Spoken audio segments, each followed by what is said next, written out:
भगवान के समोसरण की जहाँ रचना होती है वहाँ के लोग भाग्यवान कहलाते हैं। इसी प्रकार शांति सागर जी महाराज के काल के लोग कहते थे कि जैसे भगवान के विहार के समोसरण की रचना जहाँ होती है वे लोग भाग्यवान थे, तो हम भी पुण्यवान थे कि हमें महामहिम आचार्य शांति सागर जी का सानिध्य, उनका दर्शन, उनकी वयावृत्ति, उनको आहार देने का सौभाग्य प्राप्त हुआ।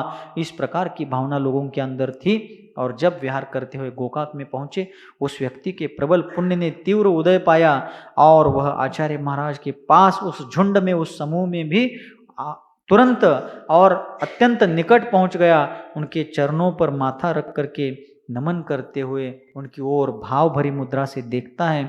उसको महाराज ने उठने का संकेत किया और जैसे उठा उसके क्या भाव हुए क्या पता, उसने हाथ आगे बढ़ाया, तब उन मुनिवर ने, शांति सागर जी महाराज ने उसके हाथ में अपना कमंडलू सौंप दिया। अपन ने मुख माटी में भी इसकी चर्चा की है। तो उस समय उस व्यक्ति के हाथ में कमंडलू दे दिया गया, मानो उसको जन्म जन्मांतर की कोई संपत्ति मिली हुई हो। बहुत आनंदित हो गया, गदगद हो गया, महाराज जी के साथ साथ चलने लगा। लेकिन हर व्यक्ति के पांचों उंगलियां समान नहीं होती, मेरी तो नहीं, आपकी, किसी की पांचों उंगलियां समान नहीं होती। तो समाज है, समूह है, अनेक लोग हैं, नाना जीवा नाना कम्मा नाना लद्दी हवेई। भगवान कुंद कुंद स्वामी ने नियम सार में पंक्तियां कही तो हर जीव की अपनी अपनी विचारधारा होती है, अपनी बुद्धि होती है, अपनी मति होती है। तो कुछ लोगों को सहन नहीं हुआ। उस दुर्व्यसनी व्यक्ति के हाथ में ऐसे तपोनिधान महातपस्वी ने कमंडलू दिया। कुछ लोगों को, जो मत्सर भाव वाले लोग थे, उनको सहन नहीं हुआ। उसमें से किसी एक व्यक्ति ने पूजनीय मुनिराज को कहा कि महाराज ये क्या कर दिया आपने, कैसे व्यसनी व्यक्ति के हाथ में, कैसे पतित व्यक्ति के हाथ में आपने अपना कमंडलू दे दिया। महाराज ने सुन लिया। वो कहने वाले की तरफ भी महाराज ने देखा और जिसके बारे में कहा गया उसको भी देखा। जिसके बारे में, जिस व्यसनी व्यक्ति के बारे में ऐसा कहा गया वो तो शांत था, लेकिन कहने वाले के चेहरे पर स्पष्ट रूप से मत्सर ईर्ष्या भाव दिख रहे थे। महाराज ने उनको देखा और कहा कि देखो, महाराज ने शांति नहीं छोड़ी, अपना संयम नहीं छोड़ा और कहने लगे कि देखो, आज तक आपने कभी देखा सुना कि निरोगी निरामय व्यक्ति को कभी किसी वैद्य ने औषध दिया है? नहीं, औषधि रोगी व्यक्ति को ही दिया जाता है। मैंने आज इस कर्म रोगी को यह औषधि ही दी है, ऐसा आप समझो और संयम धारण करो। महाराज जी के ऐसे उदार वचन सुनकर के उस व्यक्ति के अंतःकरण पर बहुत गहरा प्रभाव हुआ। आचार्य मुनि महाराज शांति सागर जी उस समय आचार्य नहीं थे अभी, तो उस समय मंदिर में पहुंचते हैं। पहुंचने के उपरांत भगवान का दर्शन वगैरह करके सभा भरी हुई थी, सभा को उन्होंने बहुत मार्मिक तरीके से संबोधित किया। और सभा के बाद जब जिनवानी आदि के बाद लोग चले गए, तब वह व्यक्ति सबके जाने के बाद महाराज जी के पास आता है और कहता है कि हे गुरुवर, आज तक इस दुनिया का ऐसा कोई पाप नहीं है जो मैंने नहीं किया हो। सारे पाप मैंने किए, सारे व्यसन मैंने किए, सारे व्यसनों का मैं शिरोमणि था। जीवन में ऐसा कोई कुकृत्य नहीं है जिसको मैंने नहीं किया हो, सब किया, लेकिन कहीं पर भी तृप्ति नहीं मिली। इसलिए आज मैं मुंबई में मजदूरों के यूनियन का लीडर था। किसके लीडर थे वे? मजदूरों के यूनियन के लीडर थे। ऐसे सब काम किए, नाटकों में मैंने मुंबई में काम किया है, सारे व्यसन किए हैं, अन्य संप्रदाय का साधु भी मैं बना हुआ था, लेकिन कहीं भी मुझे आनंद शांति नहीं मिली। सारे कर्म करके, सारे कृत्य करके आज मैं अपने गांव में घर आया हूं। लेकिन अब आपके सन्निधि में आने से, आपका दर्शन दोपहर में करने के बाद से और अभी आपका उपदेश सुनने से मुझे बहुत आनंद आ रहा है। लेकिन आप कृपा करके मुझे ठुकराइए मत, मैं आपके चरणों का दास बनना चाहता हूँ, मैं आपके चरणों में रहना चाहता हूँ, मैं आपका शिष्यत्व स्वीकार करना चाहता हूँ। मुनि महाराज ने उनको तुरंत स्वीकृति तो नहीं दी, लेकिन कहा देखो रुको, आप आते जाते रहना, यहाँ पर प्रवचन में आना, उपदेश सुनना, देखेंगे आगे। तो रोज के रोज जितने दिन तक वे मुनि महाराज उस नगरी में विराजमान थे, उतने दिन वो रोज उनके उपदेश में गया, उनकी वयावर्ती करता, उन्हीं के पास ज्यादा काल बिता था। और एक दिन उन मुनि राज का विहार होने लगा। तब तक मुनि महाराज ने 8, 10, 15 दिन के उस समय वहां के मुकाम में उस व्यक्ति में हुआ बदल, उसका परिवर्तन देखा था। और जब वे विहार करके जाने लगे उस व्यक्ति ने पैर पकड़ लिए, मानो उसको लगने लगा कि मेरी कोई निधि ही मेरे हाथ से निकलकर जा रही है। तब उसने पैर पकड़ लिए और गदगद भाव से कहा कि गुरुवर, किस जन्म का मेरा पुण्य उदय में आया है, इसलिए आपकी शरण मिली है। अब मैं आपके पैर, आपके चरण नहीं छोड़ना चाहता हूं, चाहे प्राण निकल जाए, लेकिन आप मुझे अपना शिष्यत्व प्रदान करें, मैं आपके साथ चलना चाहता हूं। तो उन पारखी ने उस व्यक्ति के परिवर्तन को परख लिया था और उन्होंने उसके मस्तक पर हाथ रख करके तथास्तु कह करके आशीर्वाद दिया, उसको अपने संघ में ले लिया। आगे विहार होता रहा।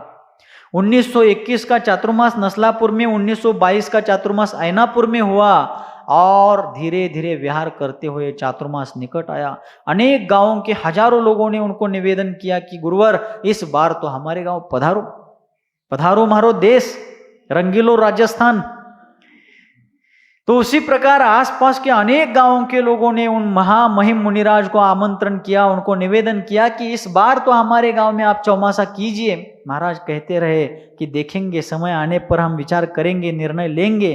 और धीरे धीरे चातुर्मास निकट आया और उस साल उन मुनिराज ने 1923 का चातुर्मास धर्मनगरी कोन्नूर में किया।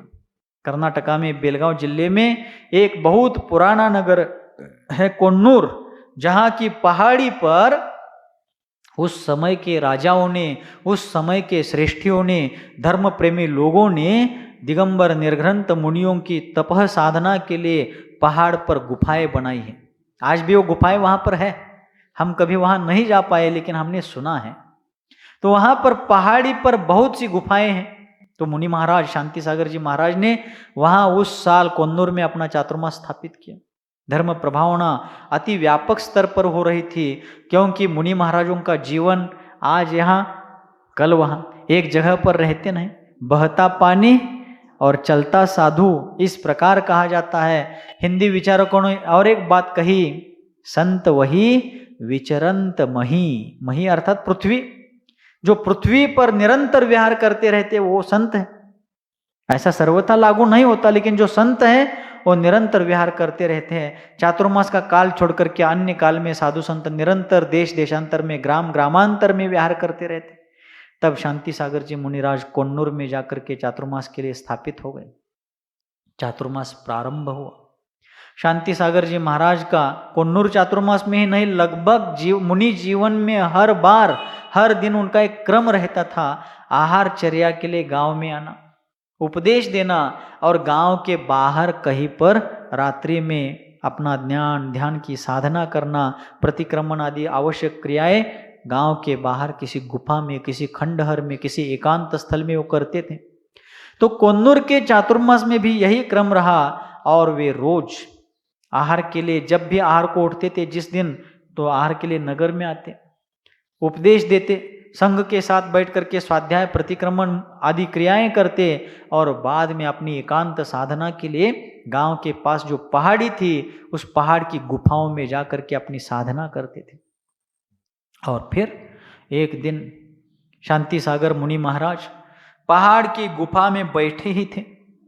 कुछ लोग सुबह की बेला में उनके दर्शन के लिए गए, लेकिन उस समय सूर्योदय के पहले रात्रि के अंतिम पर्व में एक बड़ा हलाहल जहाल सांप उस गुफा में घुस गया था। क्या घुसा था? एक बहुत बड़ा अकराल विकराल सांप उस गुफा में घुसा हुआ था। सूर्योदय होते ही लोग महाराज जी के दर्शन के लिए पहुंचे। लोग पहुंचे ही थे, उनको पता नहीं था कि अंदर सांप गया है। तब एक गृहस्थ ने उस गुफा, छोटी छोटी गुफाएं हैं और ऐसे आरसीसी वाली नहीं है, 2 पत्थर, बड़े बड़े पत्थर की शिलाएं ऐसे दोनों हाथों की तरफ, पीछे एक शिला है और उनके ऊपर एक शिला, ऐसी गुफाएं हैं बराबर। यानी संक्षेप में क्या, अपने मंदिर का गर्भगृह होता है ना, 3 बाजू से पैक और आगे दरवाजा, लेकिन वहां तो दरवाजा भी नहीं है, 2 तरफ ऐसे जैसी फर्श होती है वैसे शिलाएं, पत्थर खड़े किए गए हैं, पीछे एक सपाट पत्थर और उसके ऊपर एक पत्थर सिर पर रखा गया है, उसको कोई सीमेंट कंक्रीट कुछ नहीं है। तो महाराज जी बैठे थे, अंधेरे में वहां सांप कब गया था क्या पता। तो दर्शन के लिए गए हुए एक व्यक्ति ने दर्शन करके वहां पर उस गुफा के दरवाजे पर एक श्रीफल रख दिया, दर्शन करके एक श्रीफल चढ़ा दिया। उस श्रीफल को देख करके बाहर आता हुआ वह सांप डर करके फिर अंदर गया। सांप अंदर गया, लोगों को समझ में आ गया कि यहां सांप आया हुआ। अपन, आप और हम जैसे लोग, सांप छोड़ दीजिए, एक छिपकली पाल, भिंतीवर पाल असते की, एक सामान्य छिपकली आ जाए तो भी हमें पसीने छूटते। शरीर के ऊपर एक आध मक्खी बैठ जाए, मच्छर बैठ जाए, नहीं तो आंखों के सामने वो मराठी अपन चिल्टा बोलते हैं ना, चिल्टे, बार बार वो कीड़े मंडराने लगते हैं, घूमने लगते हैं, तो कितने परेशान होते हैं अपन। तो वह सांप अंदर गया, बाहर आंगन में आए हुए लोगों को देख करके वो डर गया और सीधा उस शांति के कल्प वृक्ष पर चढ़ गया, महाराज जी के शरीर पर चढ़ गया। 2-3 घंटे लगातार वह सांप उनके शरीर पर चढ़ता उतरता रहा। लोग जरा दूर जाते, वो सांप उतरकर बाहर आने को देखता, लोग फिर आगे आते, वो फिर भागकर अंदर उनके शरीर पर जाता। ऐसा होता रहा। फिर लोगों ने सोचा हम आगे जाएंगे तो ये बाहर आएगा ही नहीं, तो फिर लोग नजर के आड़ हो गए, थोड़े ओझल हो गए दृष्टि से। फिर वह सांप थोड़ी देर बाद बाहर आया, फिर लोग आगे गए।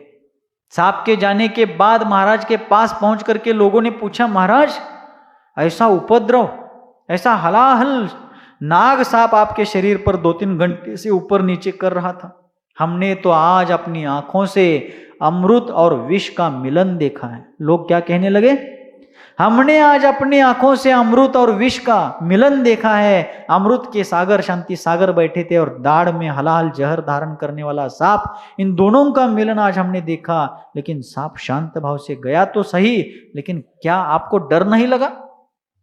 लोगों ने पूछा महाराज जी, शांति सागर मुनिवर को पूछा कि महाराज क्या आपको भय नहीं लगा, डर नहीं लगा?